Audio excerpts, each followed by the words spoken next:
Pemirsa, segala yang digoreng memang nikmat. Tekstur makanan yang garing dan renyah membawa level hidangan menjadi semakin meningkat. Itulah mengapa elemen kehadiran minyak goreng menjadi penting dalam dunia kuliner. Ada banyak ragam minyak goreng yang kita kenal di pasaran dan terbuat dari sumber dan kegunaan yang berbeda pula, tergantung pada peruntukannya. Namun, minyak kelapa atau kelapa sawit adalah yang paling banyak digunakan oleh masyarakat karena mudah didapat juga lebih terjangkau.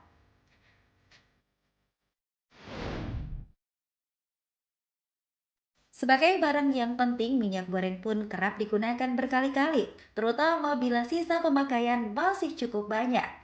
Penggunaan minyak jelantah biasa kita mengenalnya adalah sebutan minyak sisa yang dipakai 2 atau 3 kali. Selain minyak jelantah, masyarakat kita juga mengenal minyak kemasan dan juga minyak curah yang biasa digunakan dalam segi pengemasannya. Minyak kemasan terdapat dalam kemasan botol plastik, sedangkan minyak curah biasa kita dapatkan dalam wadah plastik tanpa merek dan dibanderol dengan harga murah, sehingga masyarakat banyak yang memilih memakainya.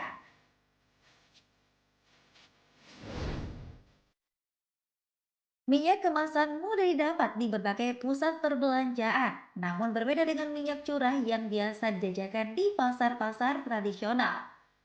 Namun di tengah pasarnya yang cukup tinggi muncullah kekhawatiran tentang minyak curah palsu sebagai minyak sisa atau jelantah yang dikemas serupa. Lalu, apa perbedaan antara minyak goreng curah dan kemasan? Dari sisi nutrisi, mana yang lebih baik? Bagaimana bila minyak jelantah kembali digunakan berkali-kali? Adakah dampaknya pada kesehatan tubuh? Simak informasi lengkapnya dalam Hidup Sehat sesaat lagi.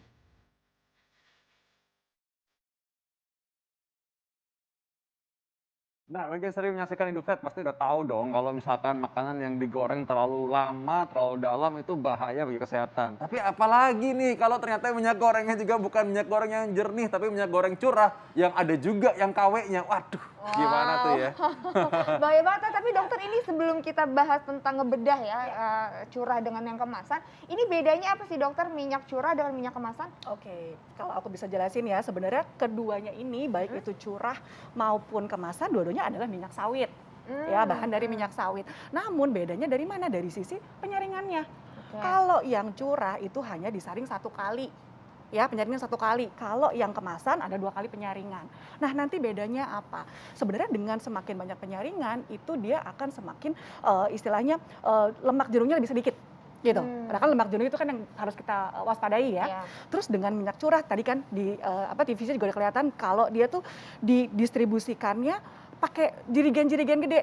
Ya, jerigen-jerigen gede terus baru dituang-tuang ke plastik-plastik kiloan seperti ini. Mmm, mhm. Nah, sedangkan kalau yang kemasan dia dikemas dari pabrik Oke. bentuknya. Benar-benar sehingga kalau yang ini akan lebih mudah teroksidasi. Namanya Oke. teroksidasi dia kena oksigen dari luar, ya kan kena Iya. sinar matahari Terus sehingga memang lebih mudah untuk teroksidasi. Itu dan yang lebih mungkin lebih bahaya. nggak higienis juga kali ya, Dok, ya? Ya, dari higienisnya juga ya, kalau kita lihat tadi cuman apa, tuang-tuang seperti itu. Sedangkan kalau yang kemasan ya karena dia sudah dikemas dari pabrik, Mhm. oksigenasinya pasti akan berkurang. Ya Mmm. kan? Kemudian biasanya dalam chain atau apa pendistribusian itu akan ditempatkan dengan tempat yang lebih kardus atau gelap Mmm. sehingga oksidasi dan juga sinar mataharinya nggak terlalu tinggi. Itu yang membuat sebenarnya dari sisi curah itu akan lebih mudah teroksidasi. Sehingga lebih apa, ya lebih nggak sehat ya kalau dalam jangka panjang kita pakai terus-terus sebenarnya seperti Oke, itu. baiklah. Iya. Ini pertama dulu nih. Mhm. Fakta mitos pertama nih saya dapatkan dari grup-grup ibu-ibu tetangga nih. Nah, katanya minyak goreng curah yang masih baru Iya. ini bisa jadi malah lebih sehat dibandingkan minyak goreng kemasan. Fakta atau mitos? Itu Curah baru loh sebenarnya ya. curah baru, itu Iya. sebenarnya mitos. Mitos Oh, tetap mitos. ya. Tetap mitos, walaupun dia curahnya baru tapi bedanya gini, minyak kemasan itu biasanya sudah ditambahkan atau difortifikasi, Dok, biasanya dengan vitamin A. Ya, Oke. vitamin A, D, E, K itu kan sebenarnya dia larut di dalam minyak. Mhm. Sehingga untuk menambahkan vitamin A dalam dosis harian itu ditambahkan dalam minyak. Nah, untuk minyak curah tidak ada penambahan. Gitu. Jadi kalau ngomong lebih sehatnya, lebih sehat yang si kemasan. Atau Kemasan mungkin juga. dia nambahin tapi nggak tulis-tulis kali mungkin. Enggak ya? Enggak. Ya kan karena kemasan ini kan benar-benar cuma pakai apa namanya plastik kiloan ya, Iya. plastik Iya, iya. kiloan bahkan nanti sampai rumah baru kita botolin. Oke. Nah, Gitu. dokter itu Mhm. ini banyak sekali fakta dan mitos beredar juga ini dari grup ibu-ibu sebelah juga nih. Oke, oke. Ini katanya minyak goreng curah dokter yang Mhm. terpapar udara bebas ini sehingga bisa dapat menjadikan kurang tahan lama Ini fakta atau mitos? Yes, seperti aku bilang tadi itu adalah fakta. Oke. Ya fakta, karena Karena dia terpapar ya? terpapar dengan udara luar, terus kemudian kena sinar matahari juga dalam proses pembelian, distribusi segala macam, sehingga tadi lebih mudah teroksidasi. Akhirnya apa? Lebih mudah tengik. Tengik? Ya, tengik. Oke. Jadi baunya juga lebih beda, Dok. Ya, untuk dari sisi yang ini mungkin baunya lebih bau minyak kelapa, yang ini ada bau-bau tengik sedikit. Kayak gitu. Nah, dulu dokter kita udah pernah bahas di episode sebelumnya ya, kalau misalkan penggunaan minyak goreng itu sebaiknya hanya 2 kali aja, Betul. maksimal loh Betul, ya. Nah, betul. maksimal 2 kali penggorengan. Nah, ini minyak goreng curah ini kita aja nggak tahu ya, berapa hari dia tercurah gitu. Berapa kali dia dipakai. Berapa dia dipakai? maksudnya. Iya.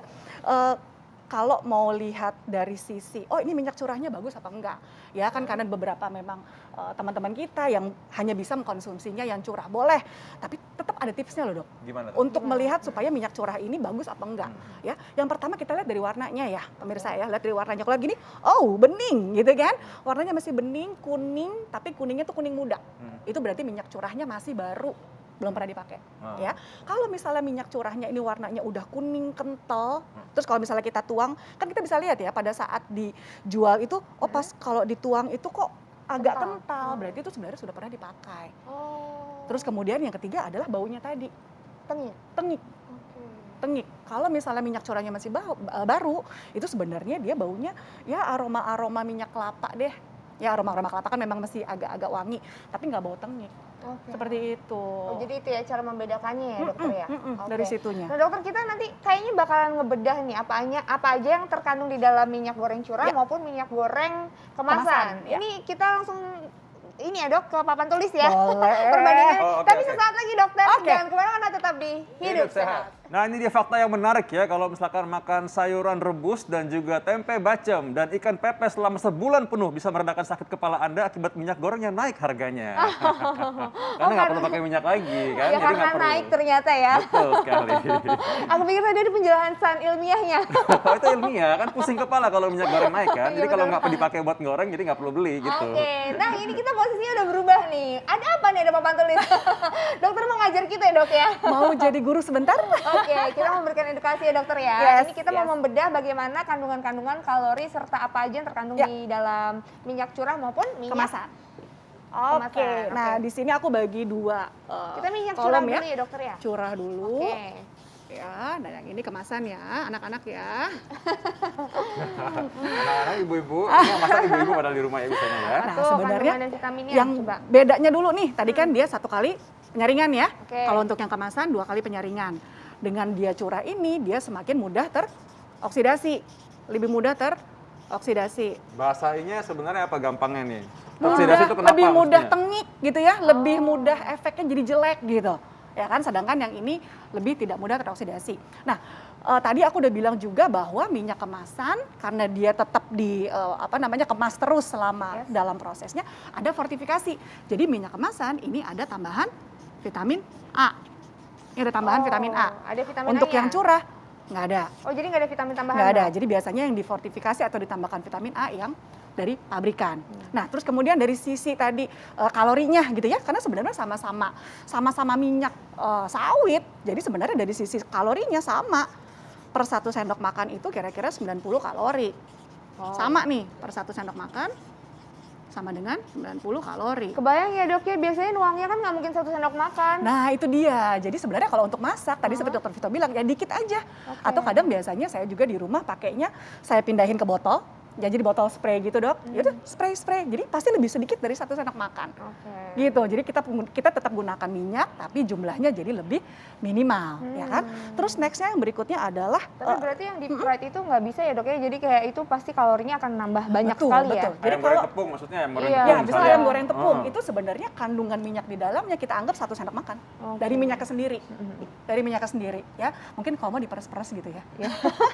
Selalu ada excuse ya dok. Ada excuse. Oke, terus yang berikutnya adalah dari sisi lemak jenuhnya. Sebenarnya kandungan lemaknya sama ya, karena sama-sama intinya prinsipnya dia adalah dua-duanya lemak dari minyak sawit. Sebenarnya bahannya sama, cara prosesnya aja yang beda.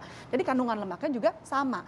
Cuman yang curah karena dia mudah teroksidasi tadi, jadi untuk terbentuk dia lemak jenuhnya, ya untuk terbentuk lemak jenuh dia akan lebih cepat. Lebih cepat. Lebih cepat ya karena dia sudah teroksidasi, yang sudah mudah tengik tadi, sudah mudah rusak gitu ya istilahnya kandungannya, jadi lemak jenuhnya lebih tinggi. Seperti itu. Nah ini Dokter Diana sebenarnya udah pernah bahas juga di episode sebelumnya sebenarnya, tapi mungkin nggak apa kita ulang sedikit lagi ya mengenai lemak jenuh dan hubungannya dengan kolesterol ya, dan bahkan penyakit stroke, jantung dan lain-lain itu sebenarnya. Yes, jadi sebenarnya pasti banyak nih pasien-pasien Dokter Vito juga yang dengan masalah jantung dan pembuluh darah karena konsumsi lemak jenuh yang terlalu tinggi.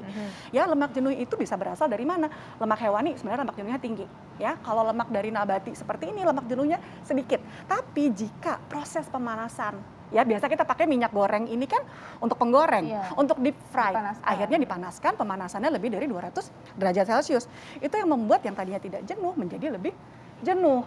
Seperti itu. Jadi semakin panas semakin bisa mengeluarkan lemak jenuh. Iya, semakin panas dan semakin lama. Atau misalnya kita masak nih, ya terus nanti udah dimatiin kompornya, dikecilin apinya, terus nyalain lagi. Nah itu kan juga sebenarnya proses pemanasan yang berulang. Seperti itu. Makanya untuk minyak kemasan pun kan ada maksimalnya, boleh dipakai maksimal 2 kali pemanasan kan. Jadi bukan yang ditambah lagi gitu loh dok.